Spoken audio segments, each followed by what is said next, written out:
দিন আমার সাথেও কিন্তু হবে, আপনার সাথেও কিন্তু হবে। তাই এই চিন্তাটা মাথায় রাখতে হবে। যদি কখনো এরকম কোনো নিউজ শুনেন, তাহলে সবাই একত্রে এটার বিরুদ্ধে লড়াই করবেন। আসসালামু আলাইকুম সবাইকে। রিসেন্টলি একটা বিষয় খুব আমাদের বাংলাদেশের মানুষকে খুব কষ্ট দিতেছে একটা বিষয়, ডাকাত।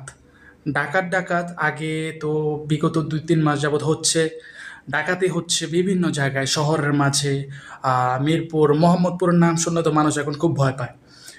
এখন বিষয়টা হচ্ছে কি, আগে তো ডাকাতি হতো শহরে, রিসেন্টলি প্রচুর পরিমাণে গ্রামে মানুষের বাড়িতে ঢুকে ঢুকে ডাকাতি হচ্ছে। আজকে আপনার কিছুক্ষণ আগে আমার শ্বশুরবাড়ি থেকে কল আসলো। আমার শ্বশুরবাড়ি কুমিল্লার একটা গ্রামে। ওইখানে কল আসলো, মসজিদে মাইকিং করতেছে যে তাদের এলাকায় ডাকাত দল ঢুকছে। ডাকাত ঢোকার পর বিভিন্ন হয়তোবা কেউ গাড়িতে ঢুকতে দেখছে, কয়েকটা নাকি গাড়ি ঢুকছে, তো তারা সন্দেহ করতেছে ডাকাত। তো তাদের সন্দেহ সঠিক হয়েছে। একটা তাদের গ্রামের তো বাড়ি বাড়ি থাকে, এই বাড়িতে ডাকাতি হয়েছে। আবার ডাকাতগুলো ধরাও পড়ছে, ওগরে জনগণ ধরছে। এখন ধরার বিষয়টা কি, আমরা শহরের মানুষ আসলে আপনার কেউ না কারো উপকার করার জন্য আগায় যাই না। হ্যাঁ, এমনকি এমনও অনেক আছে যে আমাদের পাশের ফ্ল্যাটে কে থাকে আমরা তাও ঠিক করে জানি না।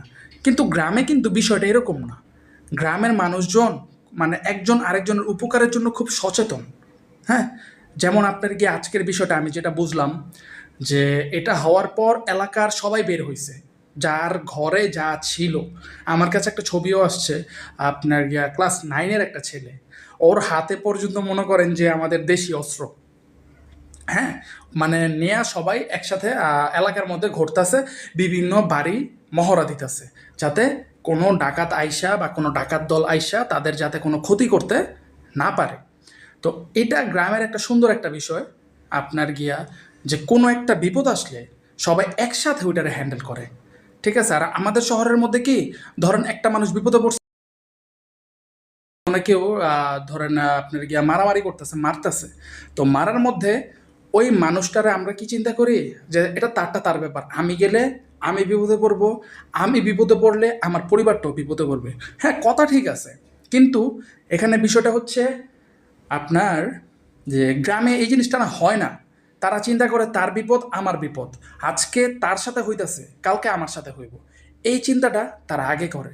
তাই আমি যেটা আজকে বুঝলাম, যে ওই জায়গায় যখন ডাকাতের দল ঢুকছে, ডাকাত দল ঢোকার পর পর মাইকিং হওয়ার পর পর এলাকার যত যুবক ছেলে আছে, যুবক পোলাপান আছে, সবগুলা বাইর হয়ে গেছে। সবগুলা বাইর হইয়া মনে করেন পুরো এলাকা প্রোটেক্ট করতেছে। অ্যাকচুয়ালি এটাই হওয়া উচিত।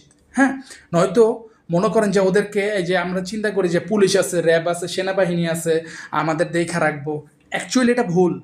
তারা সব সময় সব জায়গায় প্রেজেন্ট থাকবে না।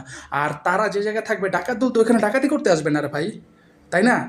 তাই আমাদের জনগণের সচেতন হওয়া উচিত, সবাই একসাথে তাদের বিরুদ্ধে লড়াই করা উচিত, যাতে একজনের বিপদে আরেকজনের আগায় যাইতে হয়। নয়তোবা আমি যদি চিন্তা করি যে তারটা তার ব্যাপার, তাহলে অন্য দিন আমার সাথেও কিন্তু হবে, আপনার সাথেও কিন্তু হবে। তাই এই চিন্তাটা মাথায় রাখতে হবে। যদি কখনো এরকম কোনো নিউজ শুনেন, তাহলে সবাই একত্রে এটার বিরুদ্ধে লড়াই করবেন। ইনশাল্লাহ আমরা করে যাব। সবাই ভালো থাকবেন।